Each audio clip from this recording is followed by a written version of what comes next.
இட்லி, தோசைக்கெல்லாம் இந்த மாதிரி பருப்பு வந்து பாசி பருப்பில் ஒரு கடையல் மாதிரி செஞ்சு கண்டிப்பாக சைடிஷாக கொடுத்து பாருங்கள். அவ்வளோ டேஸ்ட்டாக இருக்கும். ரொம்ப ஹெல்தியானதும் கூட இது. எப்படி பண்ணுறதுன்னு பார்த்துடலாமா? பாசிப்பருப்பை வந்து ஒரு 20 மினிட்ஸ் நல்லா சுக் பண்ணி எடுத்துக்கிறேன். அது கூட சின்ன வெங்காயம், பூண்டு, 2 தக்காளி எடுத்துக்கலாம். சின்ன தக்காளியாக இருந்தால் ஒரு பச்சை மிளகா, கொஞ்சமாக மஞ்சள் தூள், 1 ஸ்பூன் சாம்பார் பொடி போட்டு ஒரு 2 to 3 விசில் விட்டு எடுத்தாலே போதும். தண்ணியை தனியாக ஈத்துட்டு அதை வந்து நல்லா மத்து போட்டு கரைஞ்சிக்கலாம்.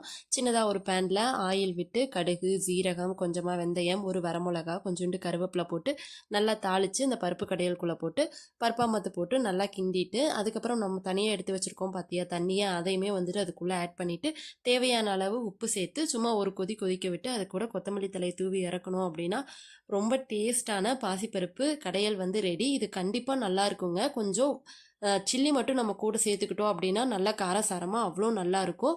கண்டிப்பாக ட்ரை பண்ணி பாருங்கள். குழந்தைங்களுக்கெல்லாம் ரொம்ப நல்லது.